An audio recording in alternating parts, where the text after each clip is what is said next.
If you like this video, subscribe to my channel, but let's get right to it. San Diego Comic-Con, Marvel's panel, all their stuff, Phase 4, it's all been announced. Let's kind of recap. So we've got Black Widow, which they've been filming, and I'm excited about that because Agent Romanoff needed her own standalone film. This takes place between the events of Avengers Infinity War and Avengers Endgame, which kind of blows because we all know she's dead, and I really love that character. So this film is probably going to be that last send-off for the character, and we'll probably never see Black Widow again, but never say never because this is the Marvel Universe. I'm excited about this movie. It's about time it happened. I can't wait to see how it turns out. Thor, Love and Thunder, and they're bringing back Natalie Portman. Are you kidding me? You know, it was kind of felt like, you know, they were just going to do a Guardians of the Galaxy 3 and just add Thor to the mix in that one. But I was really excited to see that the director's coming back from Thor Ragnarok and he's doing his own Thor film, Love and Thunder. I'm excited about that one. Because I've really grown to love Chris Hemsworth. I wasn't a big fan. I didn't see Thor 2, The Dark World. I've said this in other videos. There are just certain movies that I that I miss altogether. I did like the original Thor, but I've always liked Thor in the mix with all of the Avengers because I think that's where he worked the best. But I liked Thor Ragnarok. I enjoyed that one. So Thor, Love and Thunder, I'm excited about that. Disney Plus is going to have Falcon and the Winter Soldier. Can't wait for that one because I think like we need, you know, I think it's like Marvel's like, okay, we're done with Captain America after Endgame. And we know the torch is being passed, or the shield is being passed on to the Falcon to become Captain America. And, you know, but we like Bucky Barnes and we like the Winter Soldier, but the comic books, he was supposed to be the first Captain America after Captain America hung up the shield. And so now there's this awkwardness maybe going on with how they're handling it, but they've decided to give both these guys their own show, and I'm on board. I love both the characters. I think it's going to be great. Loki, very excited about that one, another Disney Plus. The thing about Loki is, you know, in Avengers Endgame, he snatched the Tesseract and poof, puff, you know, disappeared in that one scene. So this is all going to cover about like where he went at that particular point in Avengers Endgame, which is kind of cool because we know he's dead in at the beginning of, was it Infinity War? Oh my God, 23 movies, whatever, they're all blending together.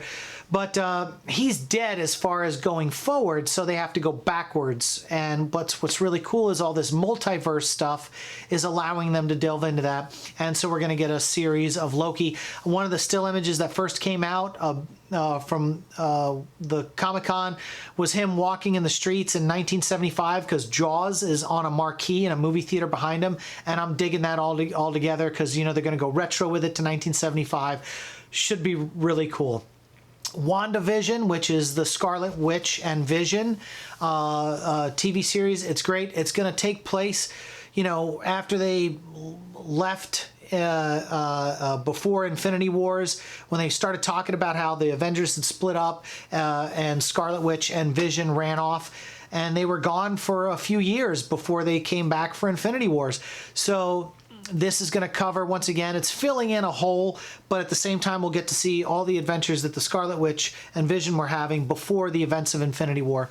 I'm excited about that. The Eternals, I really don't know too much about the Eternals. That's the next one up. I'm hearing Keanu Reeves, they might be trying to bring him into the MCU and make him one of the Eternals. I know they've already started doing casting on it. I'm not too familiar with that one. Shang-Chi, The Legends of the Ten Rings, I don't really know much about that at all. I know they've already started doing some casting. They're rebooting Blade, and Mahershala Ali is going, Mahershala, I always screw his name up. Anyway, he is going to be the new Blade. I'm on the fence about this one. I think he's a really good actor. I've liked everything I've seen him in, except and this is the important one, Alita Battle Angel, because I felt he was very cardboard-like, and then it dawned on me, all the movies like Moonlight or Green Book and things like that, they're all grounded in reality where you're really interacting with actors and your surroundings.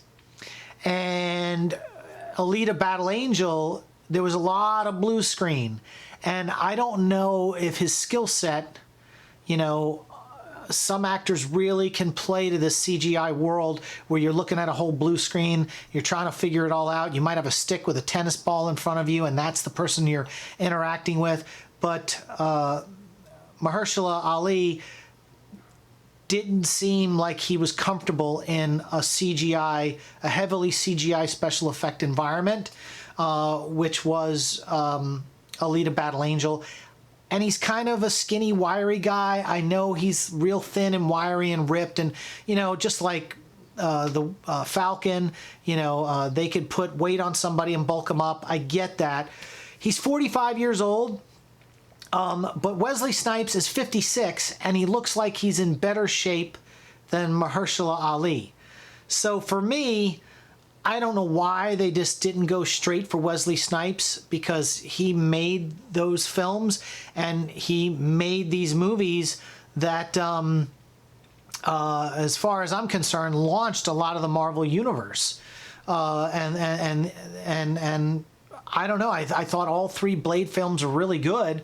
And why not just bring in a new Blade, Wesley Snipes to play Blade in the new one? But I understand how they're, you know, he's 11 years younger than Wesley Snipes, and they're going to go with Mahershala Ali. I don't know. But here's the two movies that are in the lineup that made me scratch my head and have an aha moment. Doctor Strange, Multiverse of Madness. Okay? And then What If is the other Marvel film.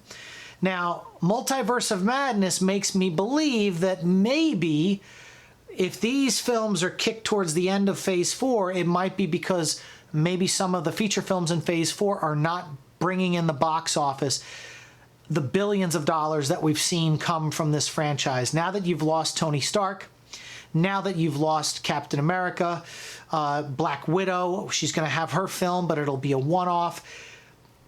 You know, they're doing, the other stuff is going to be on Disney Plus. So Scarlet Witch and Vision, Disney Plus, Loki, Disney Plus. These are a lot of the characters that are dead that they can't do anything with the feature films. But, haha, Doctor Strange and the Multiverse of Madness could, with a multiverse, if Marvel starts to sputter a little bit with the box office, bring back Captain America, or even bring back Tony Stark as Iron Man.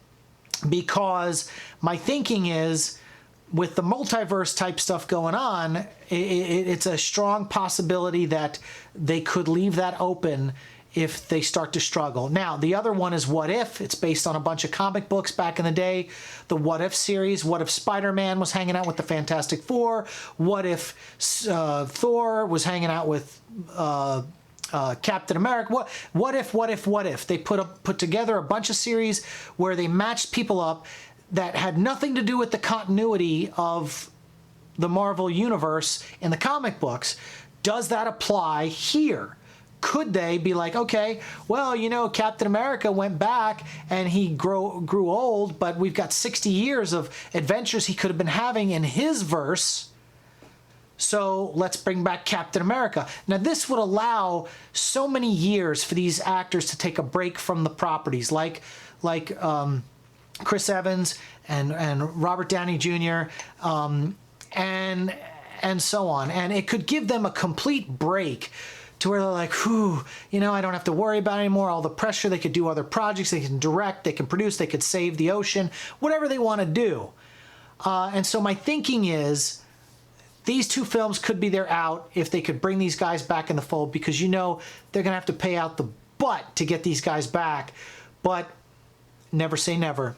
I'll never say never with the Marvel Cinematic Universe, not with all the time travel and multiverses that they've created. It hasn't been announced, but you know, they're going to be going ahead and doing another Spider-Man film, and that's a Sony Marvel thing, so that's not part of Phase 4, but Sony's going to go ahead with either Venom, or we're hearing maybe Deadpool is going to roll over to the Spider-Man film. Or look, Tom Holland said, how about a Spider-Verse and bring in Andrew Garfield and Tobey Maguire and have all the Spider-Mans just like in the Spider-Man universe thing. Now, I don't know, that could work. We'll see. But first is foremost, we know what's coming in Phase 4. I'm excited for some of it. But again, like, my favorite characters are Captain America and Iron Man, Tony Stark. So with them out of the mix, I will see these films. But and of course I'm going to have Disney Plus, so that's a no-brainer. But I don't know how much I can get excited over Shang-Chi, Blade, Eternals. I don't know if I can get excited about those. But let's see, let's find out. What did you guys think of Phase 4 that was previewed for San Diego Comic-Con? What are your thoughts? Let's talk about it in the comments section, and we'll see you on the next one.